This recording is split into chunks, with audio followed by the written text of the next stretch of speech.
You weren't scared after your injury that you wouldn't be able to walk again. I knew I was gonna walk again. I was scared. I was just scared that I was scared that I couldn't walk. You know, Right. It's like imagine this is the thing that's so crazy about spinal cord injuries. So if you get in a car accident or if you are amputee or something like that, all that stuff is very unfortunate. And I'm not saying anything is more or less than anything else. Right. But if you break your leg, you actually see that your leg is broken. If you lose your leg, you see that your leg is gone.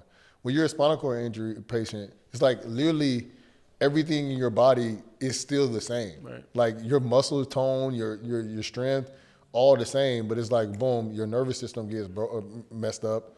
And then it's like you literally can look at it and understand that you can do one thing one day and then literally the next day you can't do it. It's super unique, spinal cord injuries. I deal a lot with brain injuries, right? And there's a similar, there can be a similar functional deficit issue where you can't do the things you were able to do before.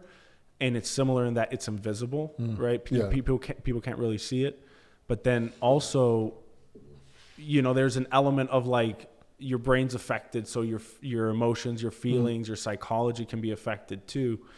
But what's so unique about spinal cord injury is that your brain, typically, if it's an isolated spine injury, right, your brain isn't affected, right? So all those processes that you had before your injury, you still have them after your injury.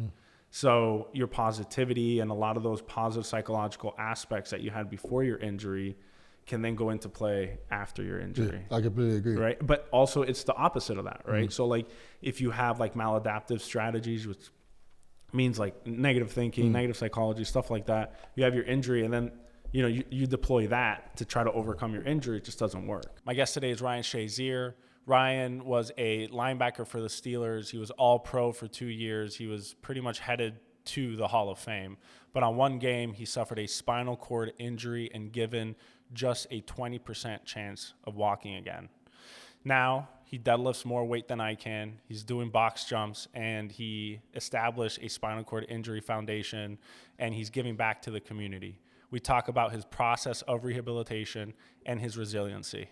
I got so much out of it. I hope you guys do too. But most importantly, stay safe and be well.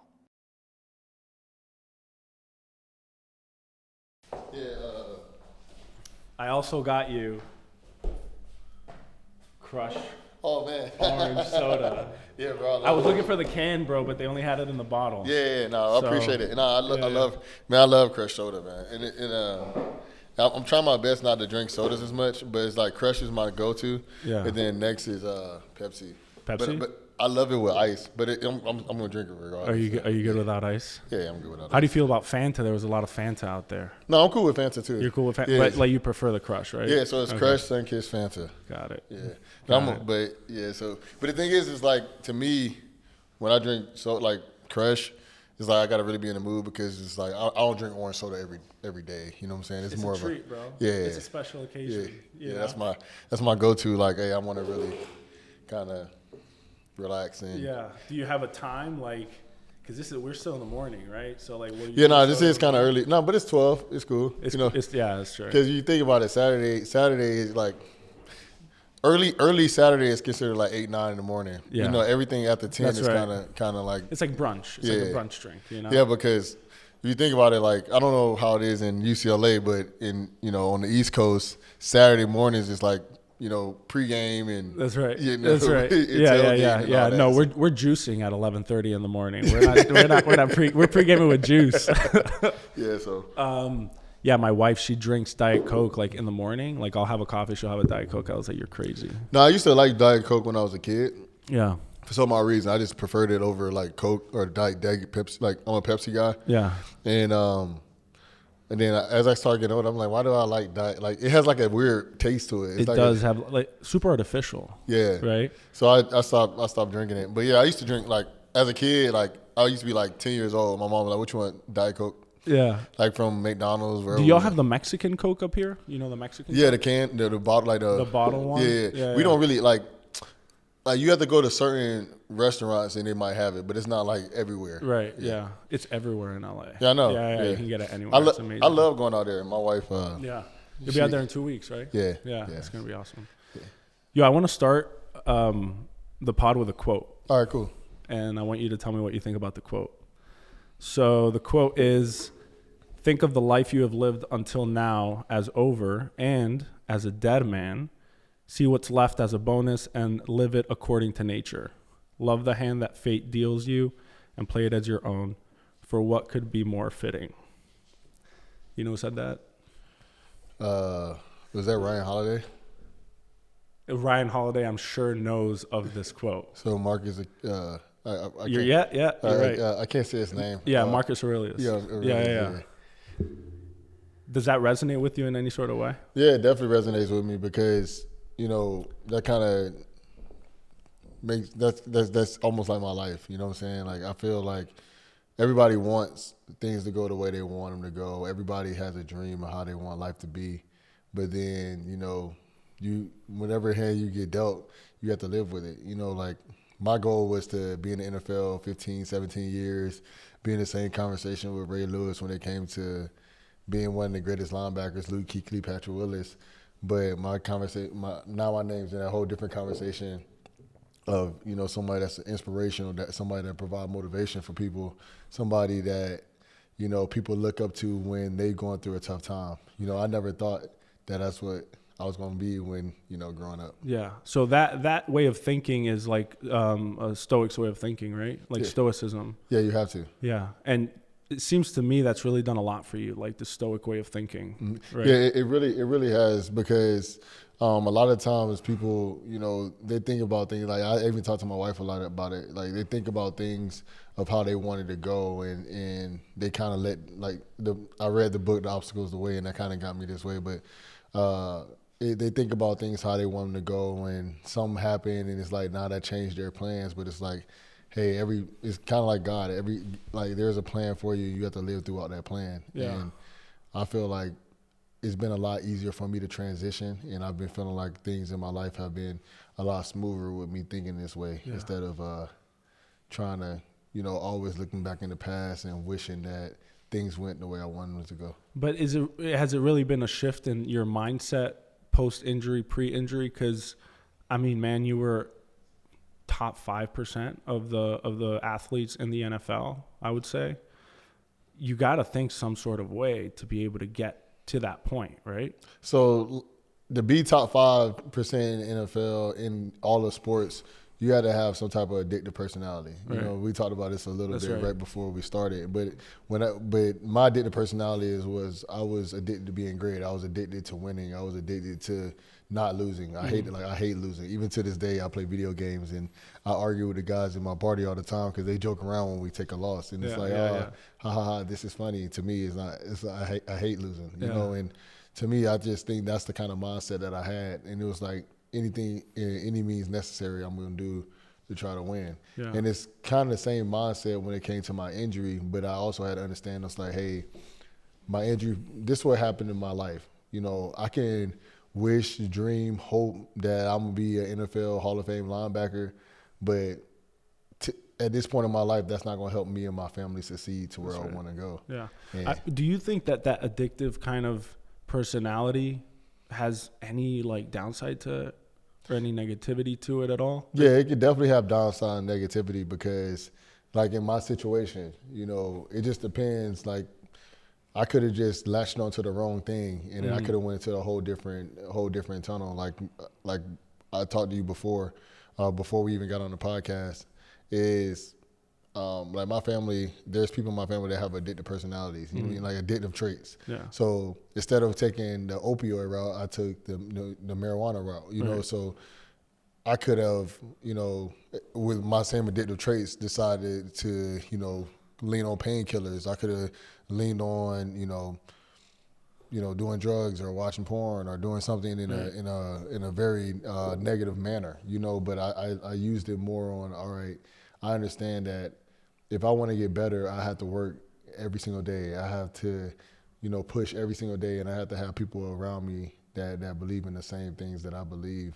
And I think that's what helped me stay. Yeah, isn't that super interesting? It's interesting to me because your addictive personality in a certain context, makes you one of the greatest, athletes in the NFL or even of all time. It makes you a millionaire, right? You sign a big time contract because of it. but then in like another circumstance or another context, like a post-injury context, for example, could have gone like pretty bad. Yeah, it can go really bad. Like you see it a lot of times with a lot of athletes. After retirement? Or you like some of them get addicted with fame. You know, it's just every single time. Like I love the movie Straight Outta Compton.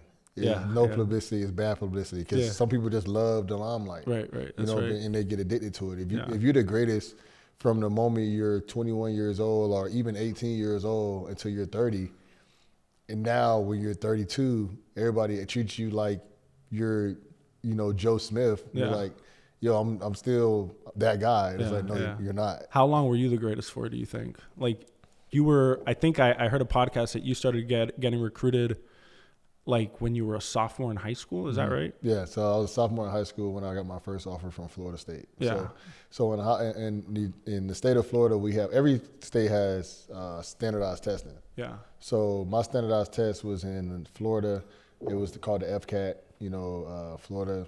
I don't know what it's called. Florida Standardized Test. Yeah. Right? So I think I took it too. I should know, but I don't know. You're right. When we was taking the FCAT, in the middle of my FCAT, Florida State came to my school, and it was like, "Hey Ryan," they pulled me out of the state test. Right. It was like, "We need Ryan," like over the monitor. "We need Ryan to come to Coach Davis's office." Right. I'm like, to the principal's office. I'm like, "Am I in trouble?" And when I get there, they was like, "Hey, we need to go to Coach Davis' office." And Bobby Boughton came to my school and was like, "Hey, Ryan, I just want to let you know we love everything that you're doing.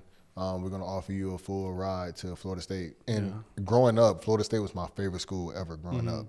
And then in my sophomore year of high school, boom, my first offer was Florida State. Unreal. Yeah, So you talk about like being in the limelight being so great. I mean, like that's a long time to be great, right? Yeah. Like, and then all of a sudden it's just like, you're not. Yeah. Certainly, like there's a lot of psychological impacts to that, right? Yeah, it could definitely mentally throw you in a dark place because the one thing that I can say about me is that I had a lot of support, and even to this day, people still know who I am and still support me and wish the best for me.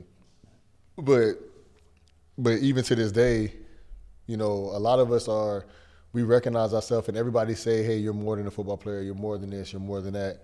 But a lot of people still recognize themselves as Ryan Shazier, the All-Pro, All-American, Pro Bowl linebacker. So when you recognize yourself as that, you're doing ads for, TV, and you're doing commercials, and everywhere you go, people, want your autograph. People wearing your jerseys.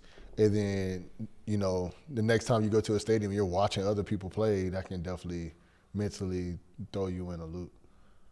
Was it like a trickle effect? Because in your book, you talk about like this moment where, you're in the hospital bed and like you end up puking, some of your vomit gets on you, and it's just like, what is going on? You know what I mean? I think like the romanticized notion of like what that moment is like this like overwhelming feeling that comes over you like immediately, right? When you make that realization. But I think probably, obviously I've never had an injury, but I think probably it's like either some sort of trickle effect where like the more you realize that you can't do because you're realizing as you're trying to do it post-injury, or maybe there's like ebbs and flows, right? Where like you have this like sudden overwhelming sensation that comes and goes.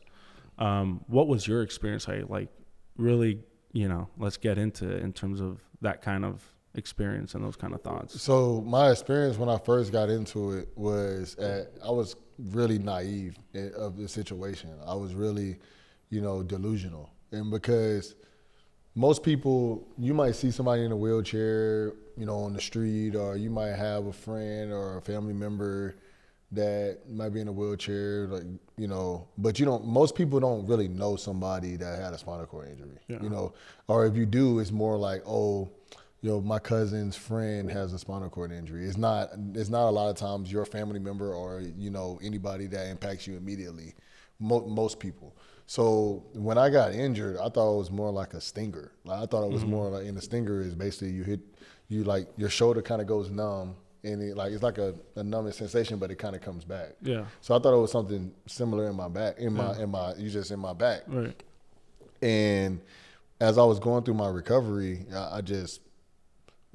I was like, man, like I'm gonna get better. I'm like, I just, you know, you watch TV shows all the time. You're like, oh yeah, tomorrow's gonna be better. I'm gonna get back and I'm gonna be walking and things like that. And then that moment when my godbrother was at my hospital bed and he seen me throw up in front of him, and in front of him, that kind of really hit me and was like, man, all right.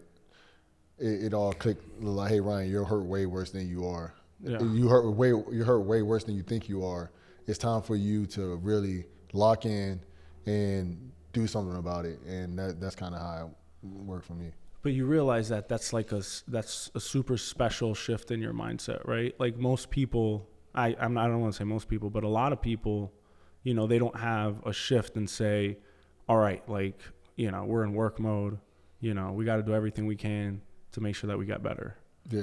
What brought you, like, because easily it's like two paths, right? So you can say, this is it, like my life's over, you know, feeling sorry for yourself, which I think is a reasonable mindset, you know what I mean? But you didn't do that. You shifted and you said, all right, time to get to work. What is that? I think it's just playing sports, man. It's like when I was going through my injury, I kind of just treated it like any other injury. So like most people, when they see or a doctor tell them, hey, you'll never walk again, or they see an injury, they most thinking like, oh, snap, like I'm never going to walk, you know, like I'm never going to achieve this. When most people hear somebody of some type of status or quota or profession tell them something, the first thing they do is believe.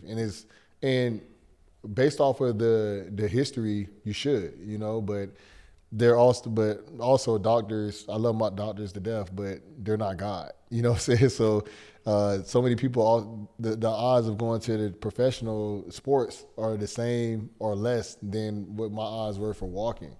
So I remember Coach Tomlin used to say this all the time, and I'm about to sorry for cussing, but he was like, he says stop he says stop bitching. So basically, bitching is complaining to other people about your problems who can't fix it, right? Or just talking about your problems and not doing nothing about them, right? So a lot of times when people, like when you start complaining to somebody else, you're bitching, because it's like you have a problem, but you're not going to go to somebody who can fix your problem. Or he also said, or other people are just happy that you have them. So you're gonna talk about people, you're gonna talk to people and like, man, I can't believe Johnny got this job, but like the person that you're talking to probably don't care that what you're complaining about. Yeah. So when I kind of went through my injury and I was about to be like, man, I can't believe I got hurt. All these people here is like, I can talk to you all I want about, man, I can't believe I'm hurt, but like you can't do nothing to help me get better. Right. I'm going to have to be the person that get better. Right. So I just that's kind of the mindset I took. Is like, hey, man, if I want to play football again, because my mindset was I'm going to play football again. I want to walk again to be able to play with my kids. And hold on. So what was it though? Was it football or was it playing with the kids? Like so my end goal was like, hey, the ultimate goal was playing football again. Right. And that was initially like when the rehab started, like after the injury, right? Yeah, after the injury, I was like, hey, I'm going back to the league and I'm still going to be as good when I come back. Yeah. That was my initial goal. But I knew like worst case scenario, I was like, I'm going to be playing with my kids. Was there anywhere when you first like made that your goal, was there anywhere in your mind, like anywhere deep down where it was like, you know, any sort of doubt as to whether there was zero doubt? Zero doubt. After a spinal cord injury, there was zero doubt that you were going to go back and play in the NFL. Zero doubt. Like I told Roger Goodell that he seen me at an event and I was in a wheelchair like a few months after I got hurt, and I was like, man, one of my goals was to, you know, try to walk on the field. The Steelers made it to the Super Bowl, but the Steelers didn't make it. Then I was going to try to walk, you know, at the Pro Bowl or something like that. But I decided to stay at the hospital. He was like, hey, what about at the draft? I wasn't even walking yet, and I told him, yeah, I'll be able to do it. Yeah. And so, you did it. Yeah. Yeah. So I had zero doubt like that I was not going to walk again. Got it. So let's provide some context to like the injury, right? And we don't have to rehash it. You've rehashed it like plenty of times on like plenty of other podcasts and interviews and stuff. So I think the details, like if people are interested in that, they can just go and like check it out somewhere else, right? But I think like the 2 prior seasons prior to your injury season, you were a Pro Bowler, which means you were an All-Star. Yeah. And that season that you got injured, you were putting up Pro Bowl numbers too. Yeah, right? so I made the Pro Bowl that year too. Did you? Yeah, I made the Pro Bowl that year. I was actually the highest voted player highest voted defensive player other than Von Miller that year. It's incredible. Yeah. So, I mean, and talking to other people, because I was going to talk to you, my sense was that, you were going to be a Hall of Famer. That was your trajectory, And then you have this tackle, you get carted off the field. Turns out you have a spinal cord injury in the lumbar spine, which is the lower back, right? And then you get told. No, it was a thoracic. Thoracic? Yeah. It was thoracic, sorry. So thoracic injury. And then you get told, you got a 20% chance of walking again. So they didn't tell me. They told my family that. They told your family that? Yeah. They didn't tell you that? Yeah, they told my family told me. Your family told you? Yeah, because, every time people always ask the doctor, like, hey, am I going to walk again? I'm going to walk again. Most doctors aren't going to try to go to you and be like, hey, you're never going to walk. But you ask the doctors. I ask them all the time. And what like, they say? We don't know. Okay. You're like, we don't. So how did you feel about a doctor telling, and this isn't a critique, right? But I'm just wondering, how do you feel about the doctors having told your family versus you? 20% chance. So like the doctor who did my surgery was not the person that told her. It was like, like the rehab doctor, right? No, like it wasn't even a rehab doctor. So basically, like, it was like a lot of people that was kind of like around my injury. So the doctor who I still have a really close relationship, who did my surgery, he always told me, hey, Ryan, like, we did a different type of surgery with you. We just have to let time play out and we're going to see what happens. Mm-hmm. That's what he told me. Yeah. He was like, I'm not going to say yes, I'm not going to say no, but we just got to let it play out. So then there was another doctor. She was at the hospital at the time. She knew about it, but she also the same doctor who helped. She was one of the doctors that was present at my first ASIA exam. Yeah, and for people, the ASIA exam is basically to determine the severity of your injury, and then that kind of gives you an idea as to prognosis, which means like how your recovery is going to go. Yeah. Go ahead. So she was one of the first people in my ASIA exam. Like she was one of the doctors.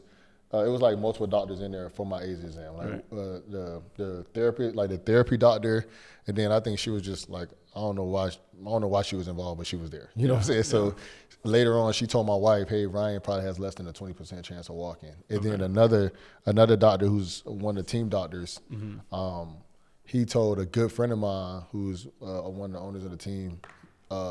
He told him and Ben before they came to see, like they were walking into to come see me. And he was like, hey, I just want to give y'all a heads up. Ryan doesn't look the same. He's probably never going to walk again. Like, told them that. Oh, wow. And then they told me later, Okay. So, but, like, nobody came to me personally, but everybody kind of told me. All right, but, like, how do you feel about that?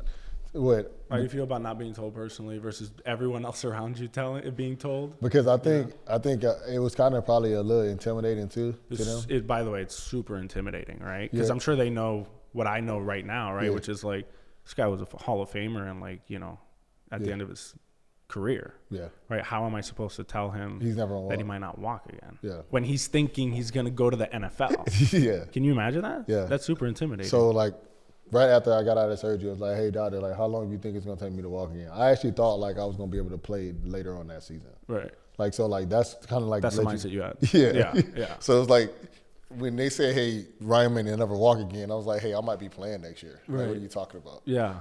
So that's why I think they were probably like, yeah, we can't tell this dude he's not walking. Right. I think they was like, we could tell his family and they know how to talk to him and kind of like ease it to him. Yeah. But to me, it doesn't really bother me that much, because I don't really care what people say about me.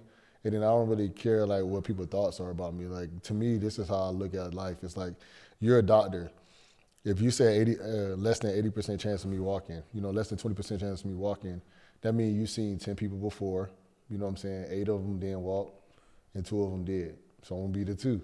Yeah. So it wouldn't have mattered if they would have told you your face. Didn't matter. Yeah, it didn't matter. The mindset was gonna be the same. Yeah, like the people that get emotional about that stuff was my family. To me, it was just more about like, hey, like. My whole life, somebody told me I had a less than a 1% chance of doing something in my life, and I've done it. The only thing I haven't done, right.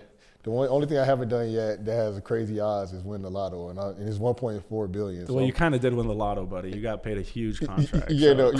But it's like, that was kind of like different though. Like this lotto is like you literally just go to the gas station. You earned it. You earned the other lotto. I earned this lotto. It's like I outworked people. Right. I went 15, that means the Steelers felt like I was good enough that year to be the best player in the draft to draft. You know what I'm saying? So I earned that. Yeah. Like this one is like, hey, I might pay $2 and I can win $1.4 billion. That's kind of a little bit different, so. Yeah. And you know what was interesting about the treatment that you got was hyperbaric oxygen. My understanding is that's not actually like standard of care for a spinal cord injury. Yeah. So which is super interesting. And I'm not critiquing the treatment in any sort of way, but I think that's like part of the beauty of medicine, because everything that I was looking up, hyperbaric oxygen is like, it's shown to be beneficial, to possibly be beneficial. Like there's really good studies out there for it, but it's not like recommended and standard of care for everyone that has a spinal cord injury.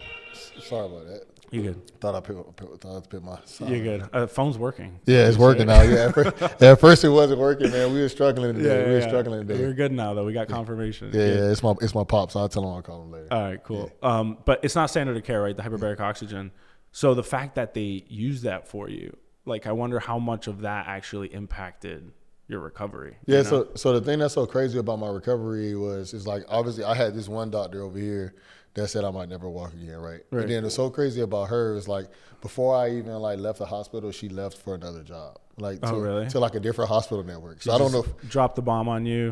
Left. Just left. But like the two other doctors that were like, well, let me say this: the two doctors that was in my surgery, then I had doctors that were like, there with me during therapy, and the two doctors, and I have a great relationship with all three of them.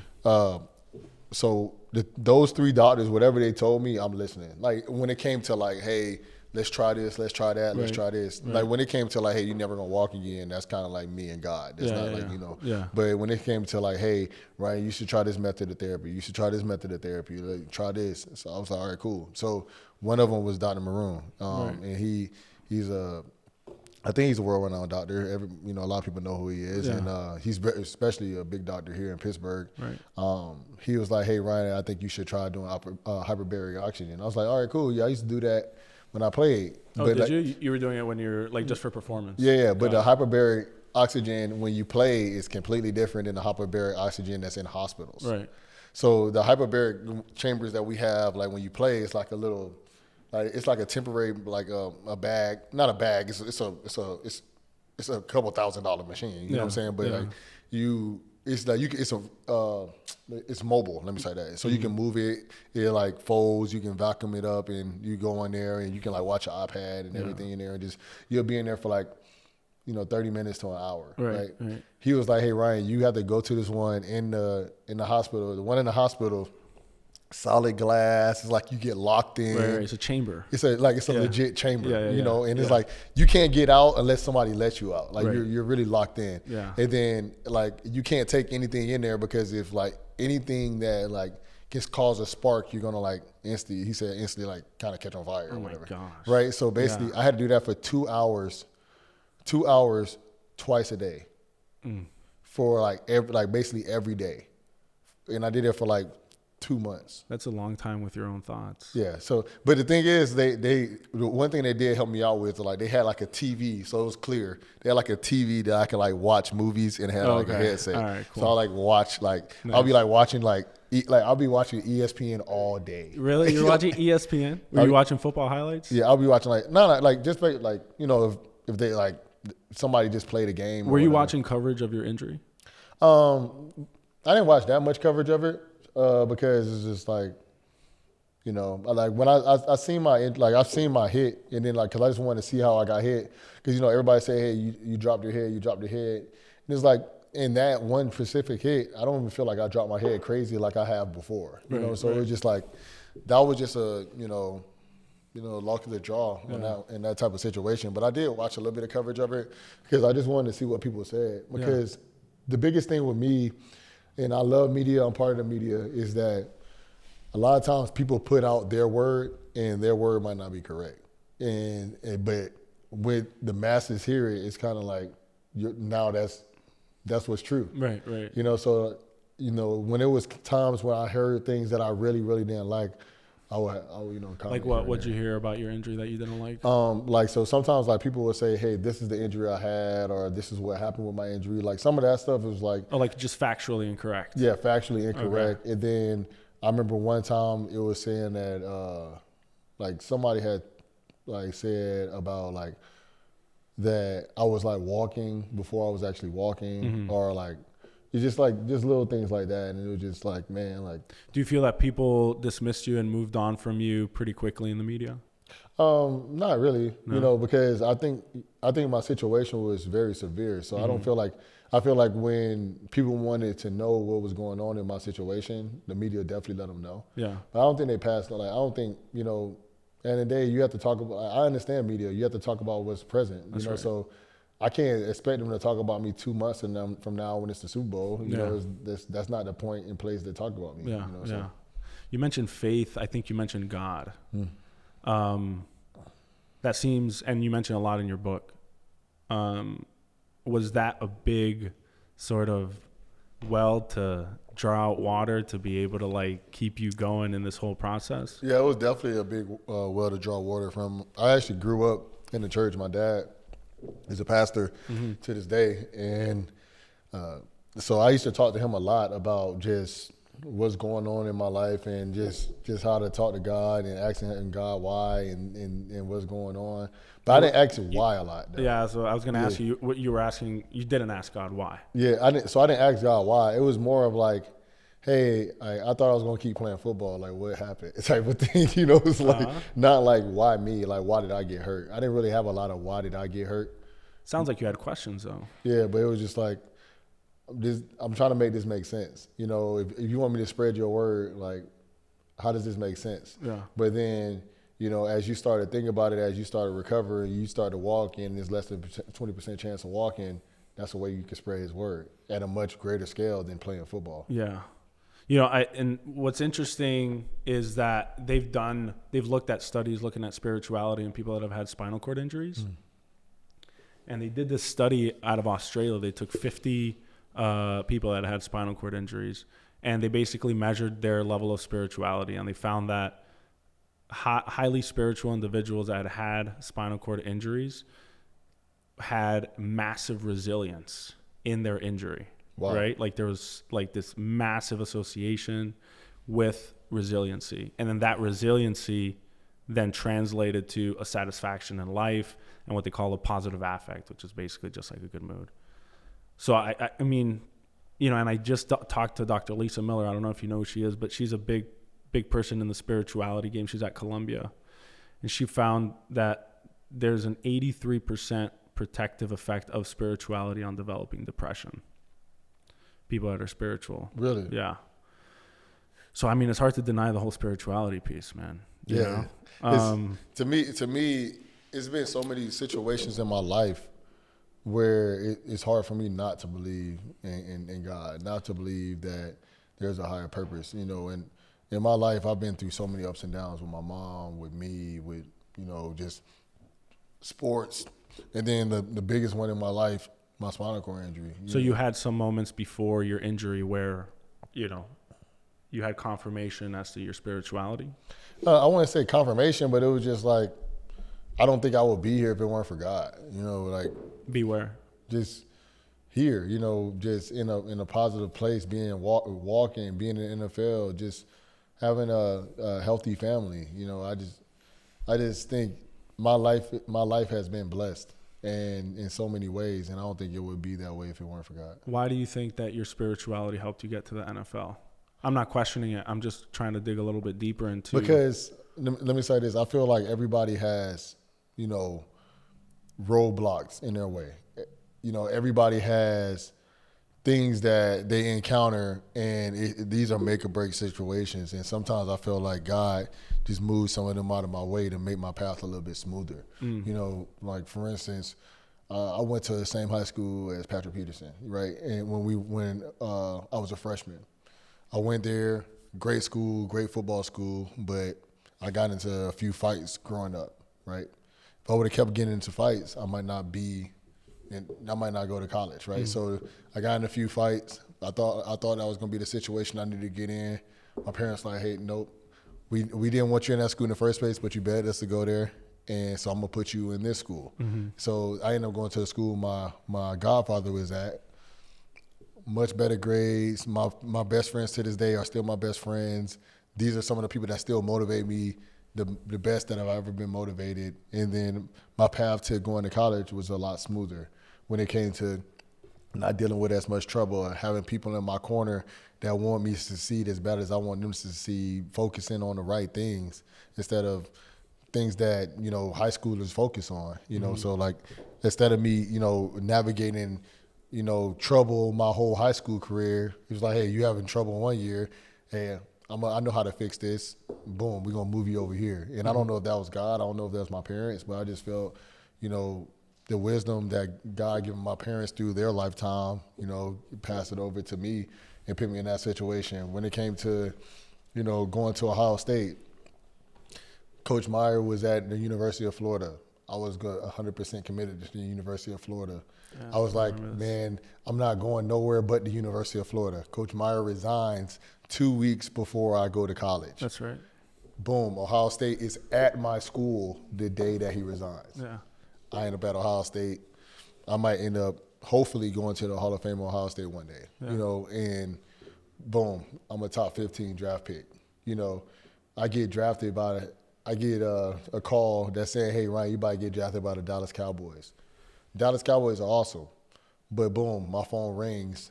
Like my agent actually told me, like, we're all in the office in like the green room. It's like, hey, Ryan, you're about to get drafted by the Cowboys. Mm-hmm. My whole family's excited. My phone rang just like it just rung, and it was a 412 number. And Mr. Rooney called me. It was like, hey, Ryan, you ready to be a Steeler?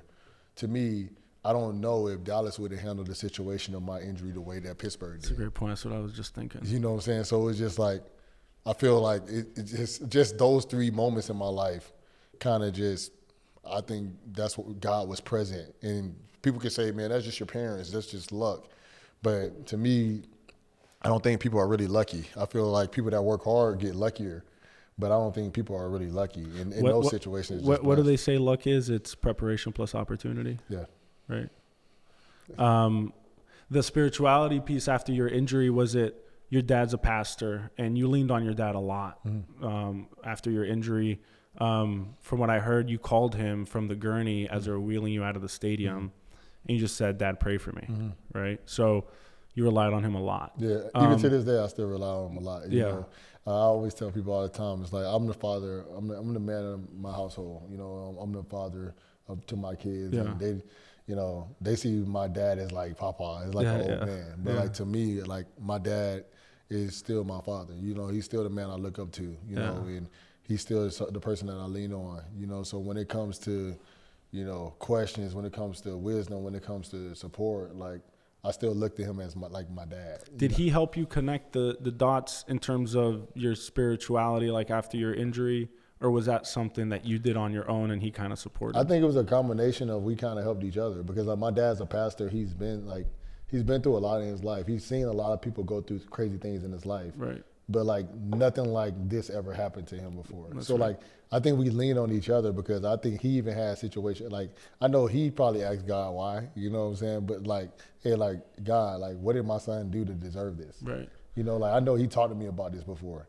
And like as a pastor, he was like, yo, this doesn't make sense. Yeah. But then, you know, he started to look back and be like, okay, and you know, God had a bigger purpose in this. Because the thing is, the one thing that people fail to realize when it comes to having faith, you can't just have faith and then want it to always go your way.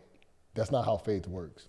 And I think that's what God really showed us in that situation. It's like, hey, like, I'll let y'all do what y'all want to do. Ryan got to go to the NFL. He got to go first round. Yeah. Thousands and millions of people don't ever get that opportunity. Ryan went Pro Bowl, you know. Ryan got to do all that. Now his name is big enough. If he gets injured, everybody know who he is, and we can use his name in the name of God. That's just like a mindset that's just like so promotes so much positive thinking, and you know is amazing in terms of getting you rehabilitated from your injury, like just from like a strictly injury standpoint, right? You can't deny that, I don't think. No, you have to. To me, I don't care what you're going through. It's very rare I've seen somebody with a negative mindset overcome. That's right. Yeah, so having faith in God, and then I already was a very positive person. Like my wife hates it, but she hates it. You were already a positive person even before it. Even before, right? I remember we've been in situations in games or we've been losing down by 24 or down by down in the game, and I was like, hey, it's cool, we got this, and everybody was like, yeah, why are you so calm? It's like, we got this, we're good enough, we got this. Yeah. Situations in our family, it's like, hey. My wife, she was when they told her I would never walk again, she was like, you don't know who Ryan is, but she was scared. Right. To me, I wasn't scared. You weren't scared after your injury that you wouldn't be able to walk again. I didn't, because I knew I was gonna walk again. I was scared. I was just scared that I was scared that I couldn't walk. Right. It's imagine this is the thing that's so crazy about spinal cord injury. So if you get in a car accident or if you or amputee or something like that. All this stuff is very unfortunate. I'm not saying anything is more or less than anything else. Right. But if you break your leg, you actually see that your leg is broken. If you lose your leg, you see that your leg is gone. When you're a spinal cord injury patient, it's literally everything in your body is still the same. Right. Your muscle tone, your strength, all the same. But it's boom, your nervous system gets messed up. And then it's you literally can look at it and understand that you can do one thing one day and then literally the next day you can't do it. It's super unique, spinal cord injuries. I deal a lot with brain injuries, right? And there's a similar, there can be a similar functional deficit issue where you can't do the things you were able to do before. And it's similar in that it's invisible, right? People can't really see it. But then also, there's an element of your brain's affected, so your emotions, your feelings, your psychology can be affected too. But what's so unique about spinal cord injury is that your brain, typically, if it's an isolated spine injury, right, your brain isn't affected, right? So all those processes that you had before your injury, you still have them after your injury. So your positivity and a lot of those positive psychological aspects that you had before your injury can then go into play after your injury. Yeah, I completely agree. Right. But also it's the opposite of that, right? So if you have maladaptive strategies, which means negative thinking, negative psychology, stuff like that, you have your injury and then, you deploy that to try to overcome your injury. It just doesn't work. Yeah. I just I've talked to, so every Tuesday I have something called Ryan time. So every Tuesday I talk to somebody that has a spinal cord injury. And we just talk about what they're going through, what their mindset is, if I can help motivate them, inspire them to change their mindset if their mindset is in the gutter. Yeah. But if their mindset is in a good place, I constantly just give them affirmation hey, keep it going, because this is a marathon. This is not a sprint. You're going to be good today, but in a year from now, you still need to be good today. You know what I'm saying? And that's the one thing that's really hard for people. So when I say I wasn't scared, the thing that I was scared about, like I said, at that moment, I couldn't walk. If I just tried to get up and walk out of here, I was just man, I was scared to fall. Right, you know what I'm saying? But and when I actually, when I started to get scared was when I got closer to retirement. Because it was man, I'm actually scared. I'm not going to play football no more. Right. It was more I was sad. Yeah. You know what I'm saying? Than me being I'm scared that I'm not going to walk. Yeah. I was more scared of just falling because I'm not good enough walking yet than actually not walking. So that positivity that you had before, was that rooted in your spirituality, or is that just something that you were, or where did that come from? So I think it's a combination of my mom and dad. My dad is a very realist. He's gonna be keep it real with you. It's if it's black and white, it's no gray area. Yeah. You know what I'm saying? And to me and my mom, we're very always positive. It's my brother and my dad are just I just don't understand how y'all see good in every situation. My wife is the same way. Somebody can do me wrong, and I'm hey, it's cool. They're gonna be all right. We got them. You know what I'm saying? I'm gonna give them another chance. I'm always thinking positive. Yeah. Right. When it comes to when my mom got hurt, my mom had Crohn's disease growing up. Right. So it's been times we spent hospital, Christmases in the hospital. It's been times we spent New Year's in the hospital, Thanksgivings in the hospital, because she was really going against, her Crohn's was really flaring up. Yeah. And Crohn's, they flare up a lot when it comes from stress. And I think me and my brother used to just, stress her out. And it was as kids, we weren't bad, but we were just, we were kids, Right. But through all those situations, she always had a positive mindset. She always thought the best of people. She always gave people a second chance. She always, like, you have to really prove to her, like, you don't deserve a second chance. You deserve that. I have to think negative about you until you prove it. Yeah, until you I'm gonna think positive about you. I'm gonna think positive. So that's interesting, man. So growing up, in addition to being like this amazing athlete, right? Like, you're seeing your mom in the hospital, like pretty debilitated if she's in the hospital, but like just having this positive outlook on her recovery, right? And then you have your injury, and now you're in the hospital. Like, did that ever play into it, or was it maybe something subconscious where you're like, all right, like, I grew up positive thinking, this is how we're gonna approach it? No, I literally, like, my whole life, I always just was like, the grass is always greener. Like, you know what I'm saying? Like, always, it was like always greener. And it's like my whole life, you know, I might not been, you know, one of like defense MVP or anything like that, but it, like, my life constantly, every step of the way has always been like, I'm chipping at it. And I'm keep climbing. I keep climbing. And so I was like, why would I go away from that? Yeah. So when I went through my injury, I was like, I'm gonna walk again. When like it was stuff in my family, when things would happen, it was like, we're gonna get over it. It's gonna be all right. Yeah. Like when like somebody in my family, like everybody in our family was scared that somebody in our family had cancer. I'm like, everything's gonna be all right. They're like, how are you so calm? I'm like, we just gotta trust. Yeah. You know, we just gotta trust God. Everything's gonna be all right. Yeah. You know, when people told me, like, I remember when I was in the hospital, like, my mom, like, she was definitely scared. In this point in the time, like, most people in my family were scared, you know. But the one thing that I would say, and this definitely helped with my positive thinking, was when I was in the hospital, everybody that came around me on a regular basis, if you came to visit me at the hospital, like, you cannot say one negative thing to me or my family is kicking you out of the room. So, like, before you even got in the room, it was more, hey, Ryan don't look the same. If you're going to cry now, because you're not going to cry in front of Ryan. Right. So we need you to be as positive. If Ryan's mindset is he going to play again, hey, that's our mindset too. I don't know if that was their mindset for real, but in the day, like, they made me feel like it. And to me, I felt like when you're overcoming something, you need a village to be behind you, and I feel like they did that. Yeah, man, support and community is always like a key factor. Like, when in terms of spinal cord injury recovery, it's like that support, that community, the caregiver, right, is just such a determinant as to the person's recovery, right? Because you become fairly dependent on other people and the support around you. So if you have that established already, it's great. Or if you don't, but you can get it set up, you know, I think it's probably equally as good.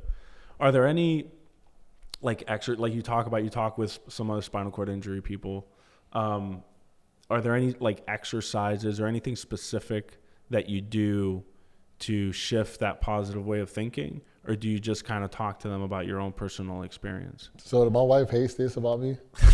But she loves it about me too, because she hates it because my son is kind of getting it from me too. So one trait that I have is that I can literally go to any person in the room, any person in anywhere, you know, unless, like, you're just very standoffish, like you don't want to be talked to. I can go to any person, make them feel comfortable, make them feel like they're the biggest person in the room. And I can relate with pretty much anybody. So when it comes to that, it just talking to people with spinal cord injuries or just talking to anybody, I will go to them, come to them where they are, see what they're going through, and then I learn, all right, this is what you're going through. All right, let me figure out, like, all right, I'm going to try to help you in this area and try to build you up here. If you're doing something really good, like you're rehabbing consistently, all right, I'm going to tell you things that I did that helped me out a lot. If you're mentally in the gutter, this is the things that I'm gonna tell you to try to help you overcome. So it just depends on the person. You know, me and you can be in two different places. I can't tell you the same thing I tell me because it might not work for you. Right. What about, like, mindfulness, any meditation, anything like that you found helped you along the way? So one thing that I think that helped me along the way that I'm still trying to get back to it, but unfortunately I kind of got away from it, was I used to journal a lot. And then one day my bag got stolen. From where? Who's stealing your bag? So I was in my friend's. I went to Atlanta with my friend, and when we was in Atlanta, his car got broken into, and they stole my bag. Gotcha. Okay. And I had like my journal, like, you know, like most people journal a lot, but like you don't really get all the way through the journal sometimes. Right. You know, and I was like deep in my journal. I probably had like, if it was like a 500-page journal type of like every day I used to journal, I was probably like on page 400. That's crazy. So it was like every day I would write something, just this is what I did today, this is where I'm going, this is what I ate. Right. But it was more about like what I'm doing, what I have planned next. Like if I'm talking to you or if you're mentoring me, I'm taking notes. So it was like literally like a file cabinet of everything that I love, like in one place. And then once that got stolen, it was like it hurt to try to restart. Yeah. You know, and it seems like structure, routine, and goal setting is huge. Yeah. So I'm really big on goals. So even when I played, the year I got hurt, I had set major goals. So I set goals every year. Me and my dad, at the beginning of every year, we'll sit down. Me, my dad, my best friend, we'll sit down every year. It was when we was in college, when I was in high schouse. So when I was in high school, me and my best friend, and he was my trainer. He lives in Houston now. His name's Jerome. We would come to my house. Me, him, and my dad would just sit down at a table like this and like, all right, what's your goals for the year? And then like we'll sit down, write down our goals. Like, all right, so what are you gonna do to achieve those goals? And then we'll write down what we do to achieve those goals. So I've been doing that ever since I was in school. And what do those goals look like? Because you know, I talked to this performance coach, Brad Stolberg, who's like amazing, and he talked about a term called goals gone wild. And it basically means that like you're just like the goals that you're setting are just like, you know, way too big. You need to kind of bring it down, make it more realistic, make it more practical, make it more short term. I might need to talk to him then because I definitely have goals going wild. I'm gonna set you up with him for sure. I definitely have goals going wild because I remember the year I got hurt, I told Coach Tom, I was like, one of my goals is to have 10 picks or 10 turnovers as a linebacker, right? So 10 picks as a linebacker is crazy. Yeah. But what people fail to realize, every single game, if you're in the defensive secondary, the back seven, everybody gets at least one or two opportunities every single game. You just have to make sure you capitalize on them. Like you're going to touch the ball, you're going to be able to jump one pass. But every single time you either drop it or you're not in the position or you're just not in the right place. So I was like, man, this is one of my goals. So I went to Coach Tom, like, these are my goals. He's like, hey, all these goals are attainable. But he also told me, like, these are the team goals. These are my goals for the team for this year. Right? He was like, hey, Ryan, these are my goals for the team. And then he's like, if you can align your goals with the team goals, I promise you that every single one of those goals will be possible. And then the year before I got hurt, it was like 5 games left. And I had like 7 turnovers.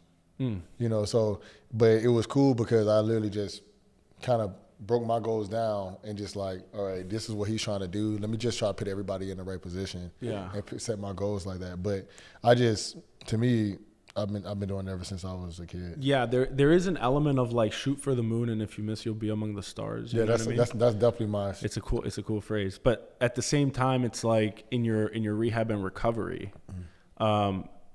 I wonder if it's different, like you know, when you're an elite athlete and when you're in the NFL. You know, maybe that makes sense, but I wonder in your rehab and recovery, does that make sense to say, oh, I'm gonna, you know, be back in the NFL. So the biggest thing that I think that a lot of people have failed to realize is when they shoot for the moon, their moon is somebody else's stars. You know, so like for instance, somebody say, "Hey, man, I'm just trying to walk again." Yeah. Right. Like to me, like that was like a given. Right. You know, so like mine was like, hey, I'm trying to make it to the Hall of Fame again. I'm trying to make it to the NFL. Like you were trying to make it back to you were like, I'm coming back and I'm making it to the Hall of Fame. Yeah. So it's like when most people are thinking like, hey man, am I ever gonna walk again? Am I going like that was their goal? You know what I'm saying? So like if I set it as my goal and I don't reach it, where am I at? Yeah. You know what I'm saying? But if I said, hey, let me try to make it to the Hall of Fame and I don't reach the NFL, it was like, well, at least I'm still a regular human. You know what I'm saying? Obviously, he's not a regular human. You know what I mean? You're a special human, buddy. That's for sure. But you know what I mean? It's like, hey, I'm able to walk. I'm able to play with my kids. I'm still able to do things that I wanted to do if I retired. I can still spend time with my kids. The only thing I can't really do right now is just like hey, go run a marathon. Right. It's like, that's but not, you do realize that most people with spinal cord injuries weren't all pro NFL linebackers. Like, you know what I mean? So like, I'm just trying to make it, you know, more approachable from that standpoint. Like if all right, so someone that isn't an NFL pro that has an injury, brain injury, spinal cord, some sort of injury that they're trying to overcome, how would you recommend that they go about goal setting? So like if it depends like what they were. If they're an athlete before, it's like, all right, my goal is That's a great point, yeah. my goal is to run a Boston Marathon. Right. You know what I'm saying? So it's like now because the difference is with most people when they're going through rehab, they're just so focused on walking again and this and that, they don't really see. Because the one thing I also notice with you know athletes is like our goal is to make it to the Hall of Fame, but we also have a bunch of short-term goals along the way. So you do have that. Yeah. So you have short-term goals. Yeah, I have short-term goals, but like my short-term goal is like, it's a step. It's not like, oh, it's like you literally like, hey, I got a short-term goal. It's like a kid. It's like, hey, give them a star type of thing. It's not like, oh, let's go party off of it. It's more of like, hey, all right, you deserve to, you know, like it's like you're heading up to the mountaintop, and it's just confirmation that you're headed up. Yeah, that you're going in the right direction. Yeah, so it's more just like a hoorah to myself. It's not like we're doing anything for it, but like, so I called them first downs for me, you know, and I played. So Kevin Colbert, the GM at the time, he was like, Ryan, you should call them 3 and outs. I'm like, yo, you're making this too difficult. It's like, I'm like, it's called a first down. It's football, right? You know, but like a first down was like, hell, hoorah to me. It was like, hey, and then every time I got a first down, I was like, thank you, God, you know, like for that first down. Yeah. So then when I get a touchdown, like to me, a touchdown was like, you know, standing on my own feet, walking, dancing at my wedding. Those are touchdowns. Yeah. You know, so like my end goal was to be here, but I always had short-term goals to reach it. So if somebody's like, hey, I want to run the Boston Marathon, and they tell their therapist this, it's like, all right, look, we got to go one step at a time. Yeah. Their therapy going to go from just learning how to walk again to like sports therapy. So I went from learning how to walk again to sports therapy immediately. So it's kind of helped me like transition to like working out, like I'm working out to play sports again. A lot of people, I think their workouts are still tailored to like, all right, I'm just trying to focus on this. Like, cause once I got on my feet and I was learning how to maybe learn how to walk, it kind of turned into sports therapy. Yeah. So you can make goals all you want, but at the end of the day, like the work has to come on the back end. Yeah, right? you have to work. You can't make amazing goals, but not do amazing work. Yeah. So my dad always tells me this. It's like, so faith without works is dead. That's one. Is it what? Faith without works is dead. It's in the Bible. Dead. Yeah. So, but like my dad used to tell this to me all the time. He was like, when people have a goal or they have a dream or they have a plan, it's like searching for a job, but never looking in the newspaper and seeing where jobs are available. Right. It was it's searching for a job, but never paying the application in. It's like, hey, I'm trying to find a job, but it's just like you're just chilling at home. Yeah, but I'm like, if it falls in my lap, like I might take it. But at the end of the day, nothing falls in your lap. Right? But that's most people. That's their mindset. Right. It's like, hey, I want to do this. Most people I want to, you know, make $100,000. I want to make $1 million. I want to win the lotto. It's like, if you want to win the lotto, you at least got to buy a ticket. Right. You know what I'm saying? It's like, you know what I'm saying? So it's kind of the same thing. Right. It's like, you want to, like to me, it was like, if you want to make it to the NFL, if I want to play football again, like I was doing rehab 5 days a week, at least 2 to 3 times a day. Wow. You know, so, but the unfortunate thing is everybody don't get that much rehab. That's right. You know, so that's why I started my foundation. But even when they didn't get that much rehab, I'll just get up by myself and like I'll have this table and I'll stand up, and like if I couldn't stand up, I'll just sit up, stand down. Mm-hmm. Sit up, stand up. But I had this table like when I'm around. Like if I was watching TV with my wife, like I would say, hey, Michelle, can you pull my leg? And I'm just trying to pull it back. Yeah. So like I would just turn regular stuff into workouts. Yeah, you were just working around the clock is what it sounds like. Yeah. Yeah. Anything specific that you were doing in your rehab? Like 5 days a week, 2 to 3 times a day?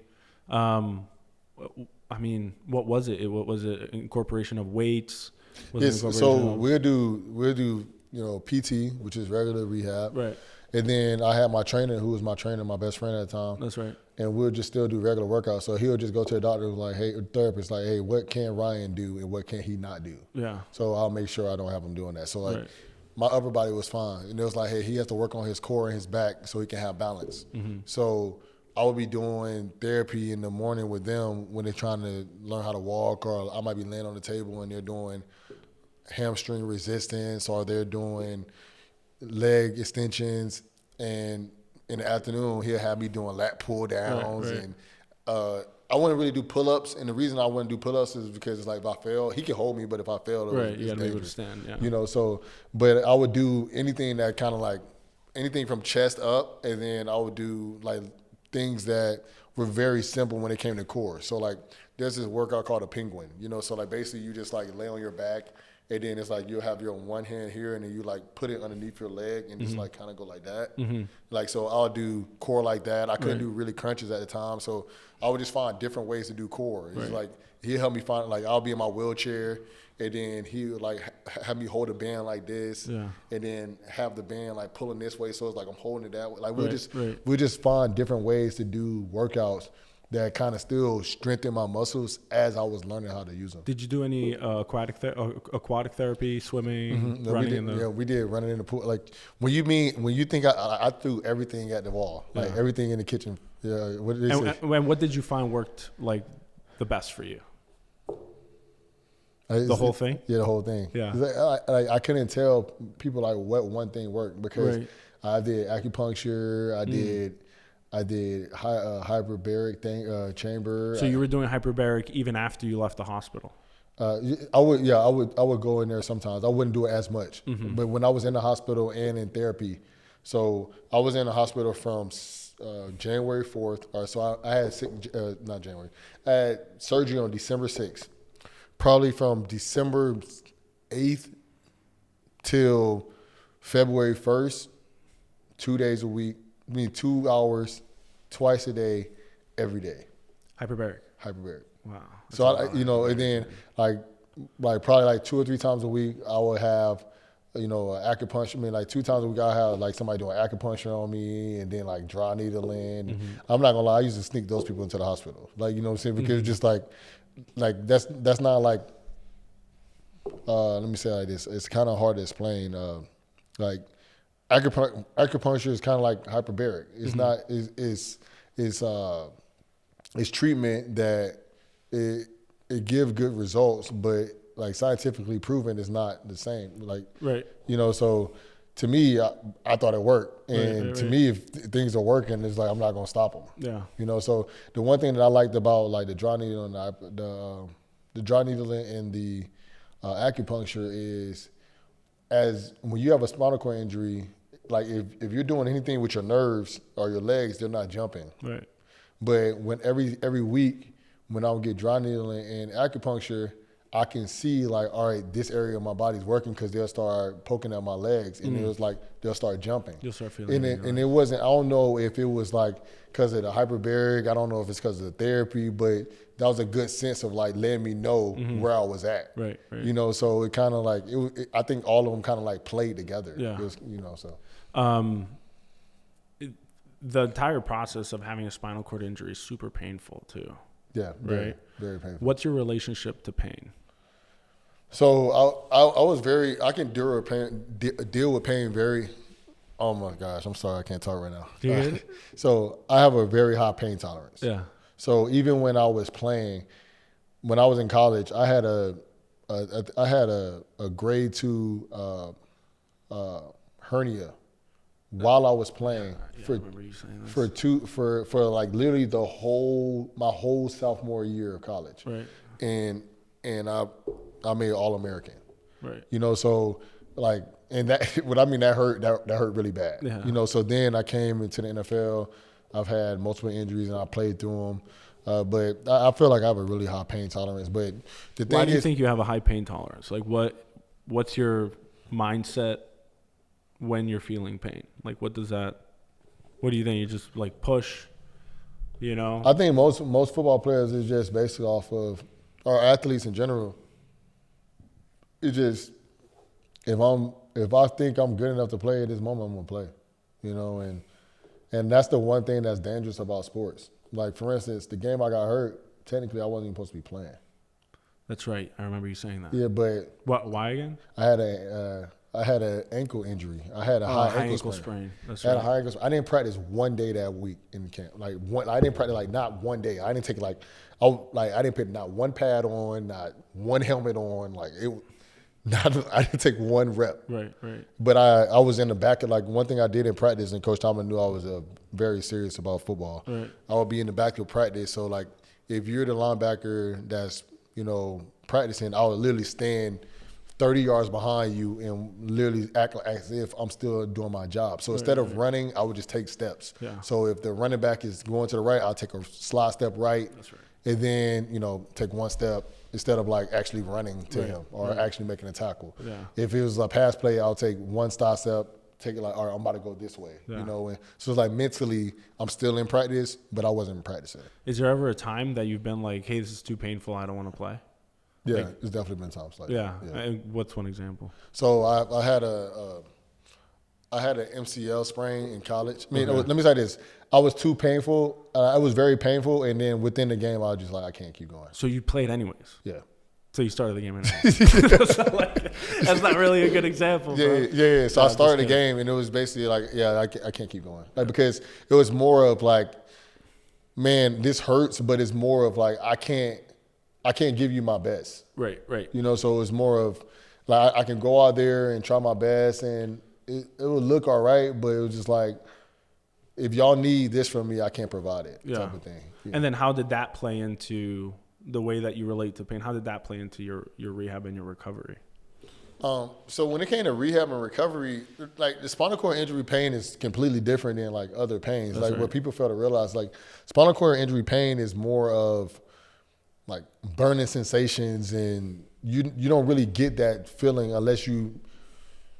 I don't really know how to explain. It's super unique. It's called neuropathic pain. Yeah. It's basically pain that comes from the nerves. Yeah. And that is some of the most excruciating pain anyone can ever feel. Yeah, you can't if you haven't had a nerve injury, it's really hard to explain it. Yeah. It's like a burning sensation that's going through your body, and with a spinal cord injury, you just never know when it's going to happen. And sometimes you might have that pain, but then also have spasms. That's right. So it's very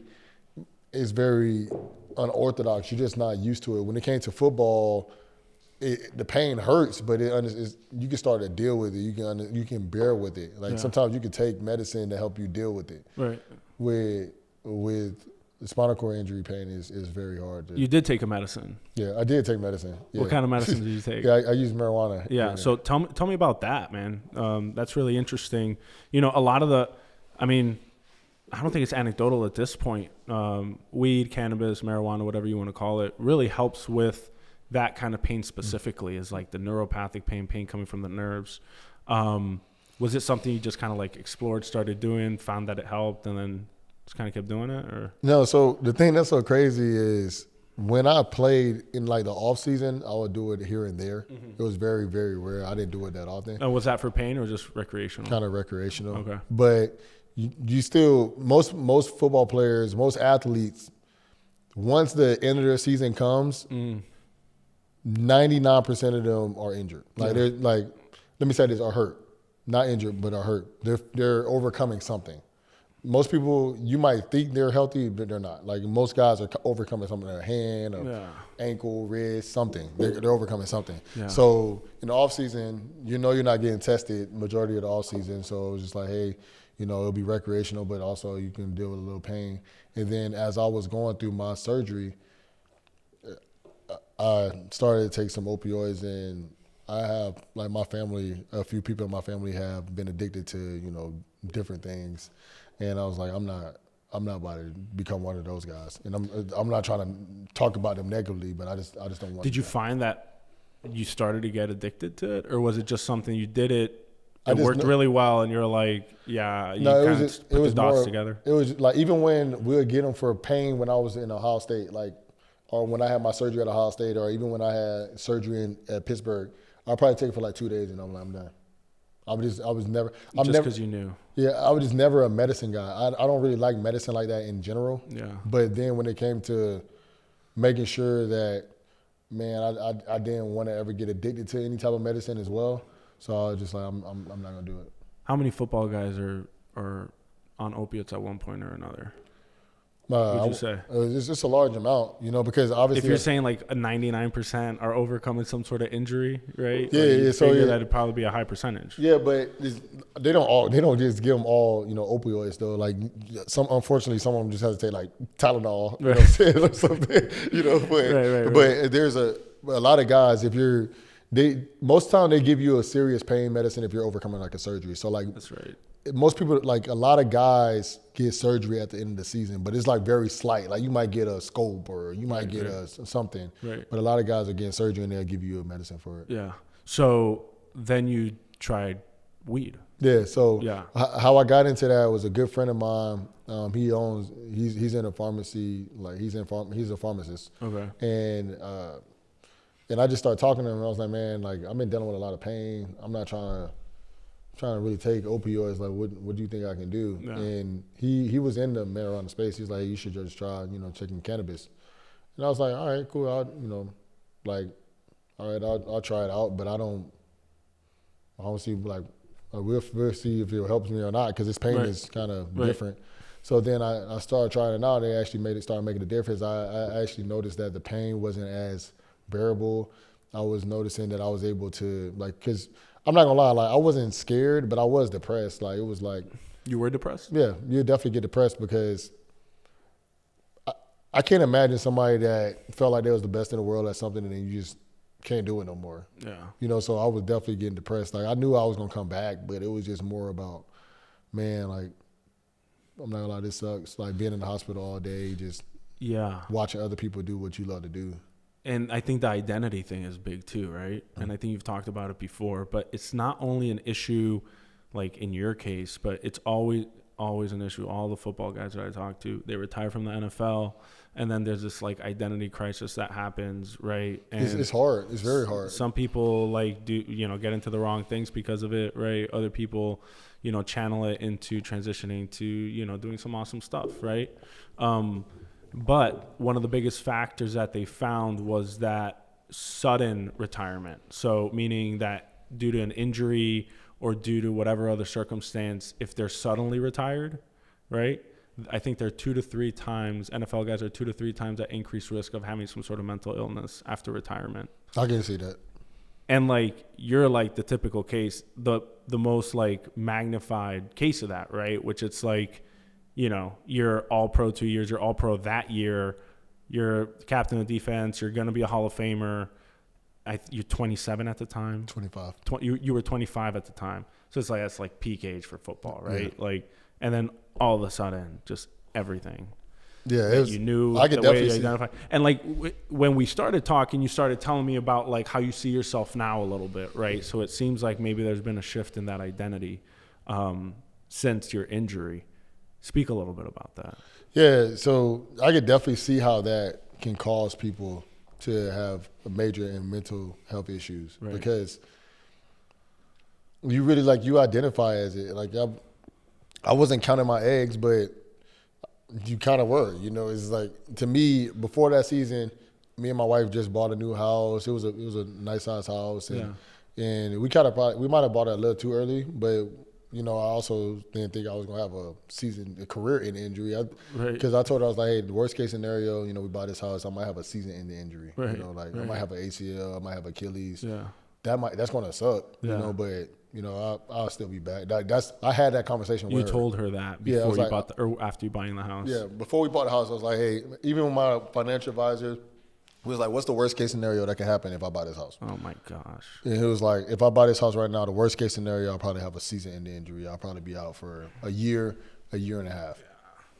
Yeah. So it's like. I mean, you can't blame you. That is the worst case scenario for 95% of people, 99% of people. How are you supposed to know that was going to happen? Like mentally, you can definitely get caught in the wrong place, because then you're thinking, best case scenario, you think you'll make $100 million. Worst case scenario, you think you'll make $20 million. So you're just like, at least I'm going to be in a good place. And it was just, you can definitely it can kind of scare you, because like, man, all right, now I don't know what I'm about to do in my life. Because I remember like this week, I had a talk at Pitt with some kids, and not kids, I'm not going to call them kids, college students. Mm-hmm. And they were just talking about what was some, like, if you can do something before you got injured, if you can do anything before you got injured, what would you do? If you knew you was gonna get injured.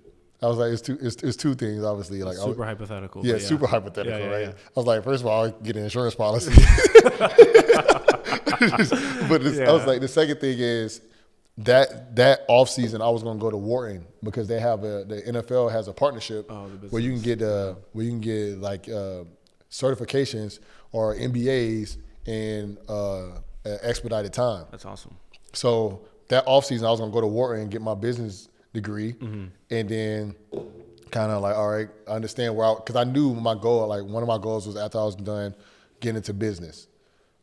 I got hurt immediately. It was like, now I got to stop. Now I'm in business and I'm learning trial by fire. You know but the thing is, it's not like you only got hurt and it's like, okay, now I got to go into business. It's like, I'm hurt. I can't walk first off, right? Like your first thing is like, I got to walk, right? Ideally, I got to start walking so I can go. So it's just like, there's so many layers to it. Yeah. So it's like the first 2 years was basically like rehabbing, trying to just see what I wanted to do because I kind of took a trial at, not really coaching, but I was around the coaches. Yeah. Took a trial with the scouting department, but it was like I wasn't really like, I wasn't there like every day just going in there that's my job. It was more just like, hey, I'm with the team. I'm learning what I want to like kind of see if I like it.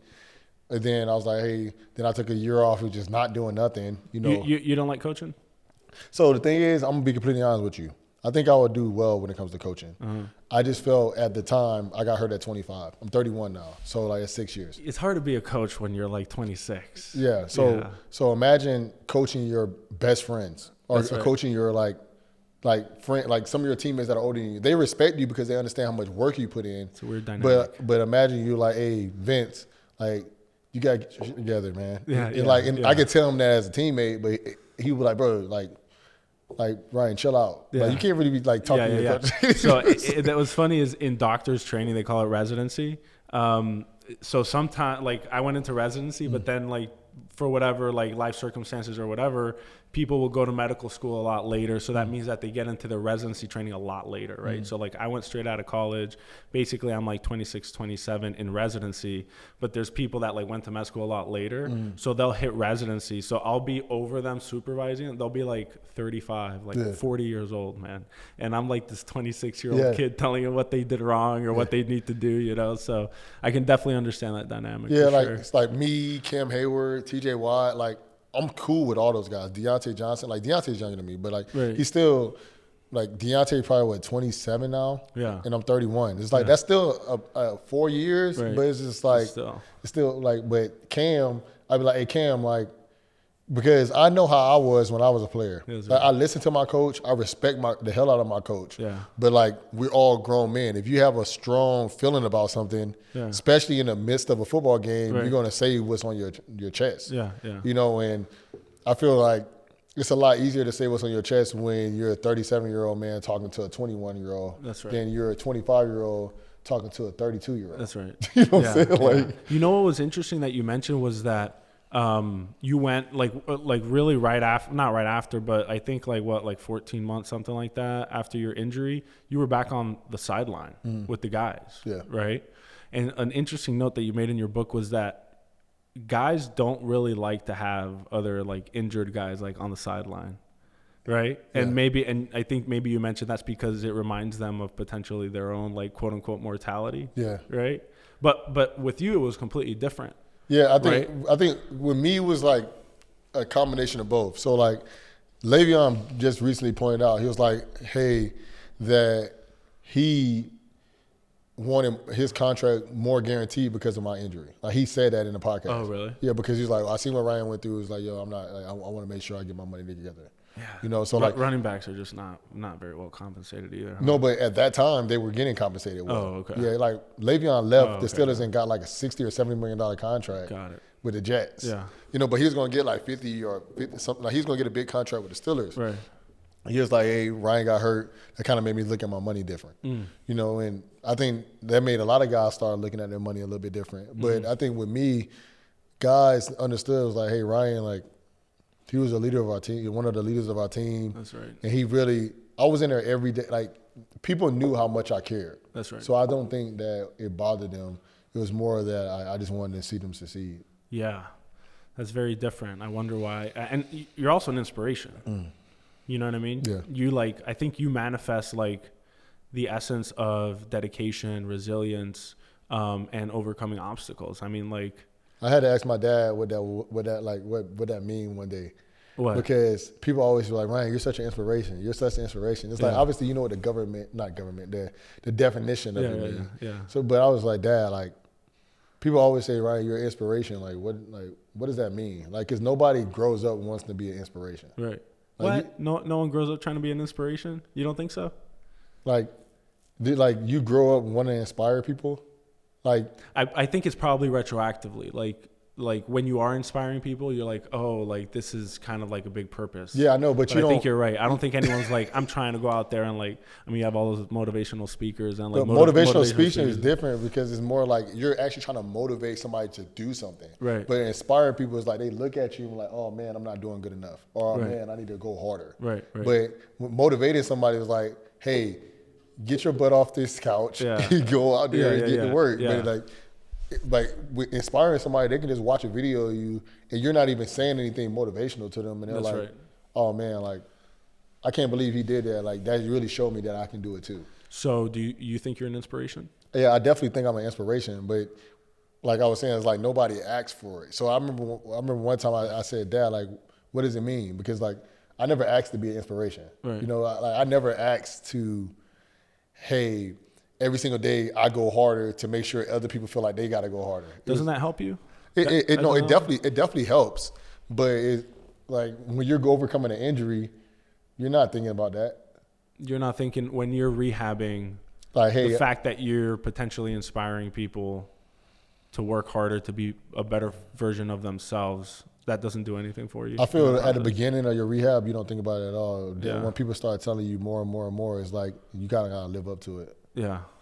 So what is inspiration to you? Did your dad give you a good answer? No. So I think he kind of just gave me like the definition of it. It was just more of us just talking, like, because it's like I was really trying to understand what it means.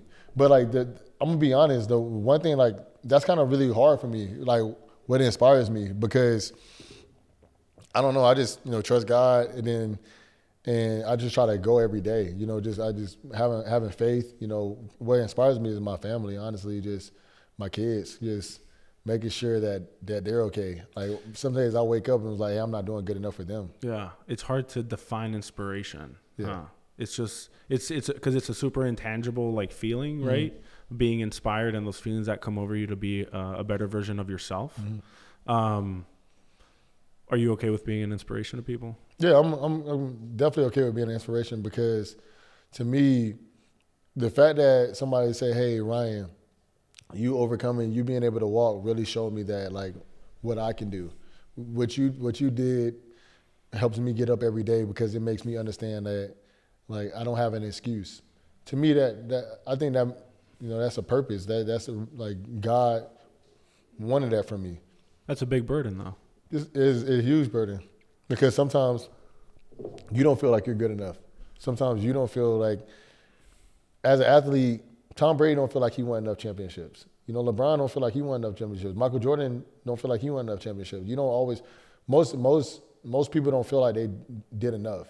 Like Elon Musk has the most money in the world and he still don't feel like he did enough. Why do you think we have that vacuum innate in everybody, despite what it is that we do? We still feel that we're not able to kind of reach that sense of self-worth, maybe. I'm gonna be completely honest with you. I don't know. I don't know either. This is why, I think this is a journey, right? Yeah. Like we're trying to figure that out. Yeah, I think it's just because everybody thrives to make a difference in some type of way, and it can be for themselves, it can be for other people, but when it comes to making a difference, it's different for everybody. Yeah. Like Michael Jordan is my wife's GOAT, because she thinks he's done everything. Yeah. Michael Jordan is. LeBron is my GOAT. You know what I'm saying? But both of them inspire us in two different ways. You know what I'm saying? Like both of them, like we liked what they did in two different ways, and it's kind of the same with me. It's like when it comes to every single day, I want to get better. I want to make sure my kids do well. I want to make sure that people remember me as somebody that impact a billion lives. That's that's what inspires me. I want to be able to impact a billion people in my lifetime. Yeah, incredible. I think you'll get there too. Your book is called Walking Miracle. Do you think you're a miracle? Yeah, I definitely think I'm a miracle. Yeah, God definitely blessed my life. He's definitely given me multiple opportunities to show how great He is. When it came from the first doctor ever telling me, "Hey Ryan, you got a spinal cord. You have scoliosis. You would never play football," to me actually going all the way to the NFL in the first round. Yeah. Then people telling me I'll never walk, and I'm walking. To people telling me so many things about my life that actually came true. Yeah. I'm okay with it. I was thinking about the question too, like before we were going to record, like, do I think you're a miracle or not? I wonder like what that does in terms of being able to see you and think about whether what you did is attainable to other people. I think it's attainable to other people. But you realize, and this is what I'm thinking, I'm just thinking out loud. I'm not like saying something's a miracle, then that means that like it's like potentially divine. Like I can't, I don't think I'm divine. You know what I mean? But you realize, I wonder how like approachable that is, like doing what you did, because that's what I'm hoping people take, right? And that's what I'm trying to take from you. Like I'm inspired by you, right? And I hope that other people will be inspired by you too. But I wonder like how reachable it is what you did if we consider you a miracle. What do you think? So if that's the case, I don't think I'm a miracle, and the reason I say that is because there's been people in my situation, I get to talk to them all the time. Yeah. That's been hurt way worse than me, and that's doing way better than me. Yeah. But people just don't know who they are. That's right. Yeah, I think you mentioned that in your book too, because you see you did that little video piece with a lot of the spinal cord injury people, right? Mm-hmm. Yeah, it's absolutely incredible. Yeah, and I think it also has a lot to do with the lens of like how you see the world, right? Yeah. Like if you're like a really spiritual person, which we've talked about why that's beneficial, then certainly like it being a miraculous thing might fit within that lens, right? But fact of the matter is, a lot of people don't really see the world like that, like through a spiritual lens. But if they don't see it through a spiritual lens, they see it through numbers. And that's the way numbers work is, hey, if it's an 80% chance of walking out of 1,000 people, right, that means less than 80% chance of walking. 20% chance of walking. Yeah, 20% chance of walking. If it's 1,000 people, that means 200 people walking. Yeah. So why you can't be one of those 200? That's right. Because most people, they're going to think negative. So I try to convince that one person, hey, you can be that 200. Yeah. You can be that. You can be that you can be that second person. Yeah. Your mindset is absolutely incredible, man, and explains why you got to where you got in your career with the NFL, and explains why you're walking today. If you could go back, I'm sure you've been asked this question, but if you go back and not play that game, would you have not played? I think I still played. You think you still would have played? So the whole, if I go back, the whole reason that I played that game is because my first 2 years in the league, I missed 16 games. Mm-hmm. In the NFL, that's a whole NFL season. My first 2 games, first 2 years. Yeah. My third year, I missed 3 or 4 games, and I ended up making it to the Pro Bowl. But it was like I didn't like. I thought I should have been like more of a clear cut, but it was kind of like you're not 100% sure. Mm-hmm. My last year, I was like, hey, I'm gonna play a whole season without getting hurt. If I go back, I still wanted to play a whole season without getting. Right. I still want to play a whole season. Right. So I probably would have still played. But I want to put it in the lens of like, you're going to get injured that game. Do you play or do you not play? Or are we not ready to answer that question, which is totally reasonable. To me, honestly, I think I still play. Because I don't know what my life would be at if I wouldn't be talking to you if I didn't play. That's a good point. I wouldn't be impacting 1 billion lives if I didn't play. That's an excellent point. Because everybody would be like, Ryan Shazier is a great football player. Then, everybody in Baltimore and Cleveland and in Cincinnati will say Ryan sucks, because they hate the AFC North. but at the end of the day, everybody, and I would have had a big contract and, me and my wife would be together. I might have more kids. I might not. I don't like living in the what if. So, I probably would have still played. That's a good point. Man, this was awesome. Thank you so much. No, thank you. So I want to say I think that you're inspiration to a lot of different people. You're an inspiration to me. The positive mindset and just the attitude that you took just throughout your career, and then how it wasn't BS, and it wasn't fake. And you could say that because of where you got to in the NFL, but then layering on top this injury and the fact that you're walking again and you're doing everything that you're doing and you're deadlifting more weight than I can, I think is a testament to that. And I think there's just so much to learn in regards to the way you think, the way you approach life. I think you're exemplary. Thank you. And I think a lot of people are going to benefit from you. You got to keep the motivational speaking up, and you got to keep all these engagements up, because I think that you're going to do more for people post-injury than you did pre-injury. And that's the reason that I'll still play. Yeah, amazing. Okay. Do you have any last words or no? First of all, I just want to say thank you for allowing me to, be on your platform, to share my story, to be able to, connect with others that I probably would not have been able to connect with. And I just want to say thank you. Amazing. Let's plug some stuff. You have a Spinal Cord Injury Foundation. Yes, the Ryan Shazier Fund. You can go visit it at ryanshazierfund.org.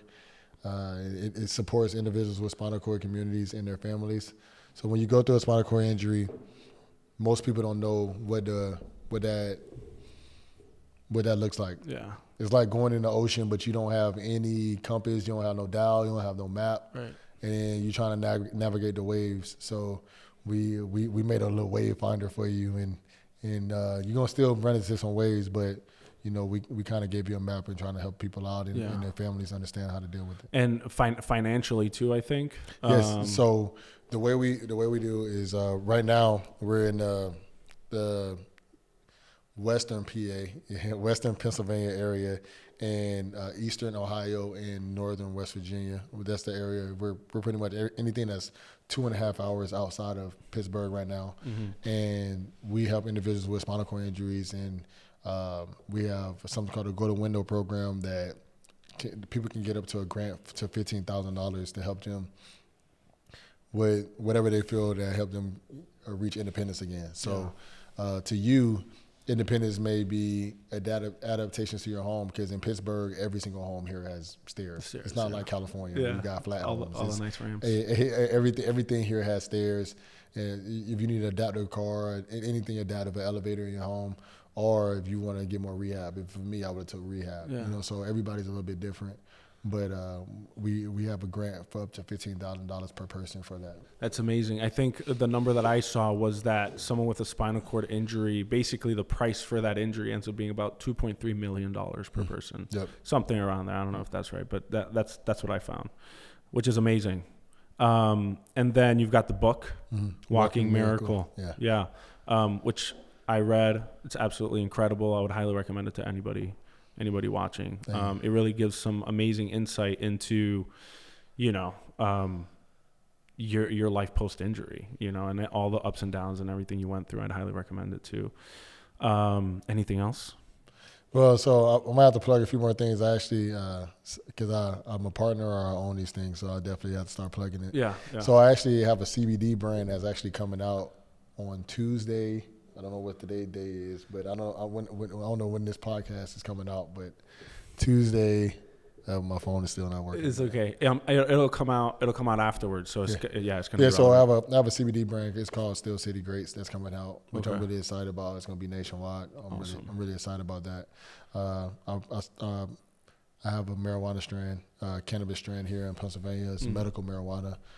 Through Organic Remedies. It's also called Still the City Greats. Awesome. And then I'm part owner of a UFC gym here in Pittsburgh. Nice. People need to continue to work out. And lastly, I have a podcast series called Don't Call It a Comeback.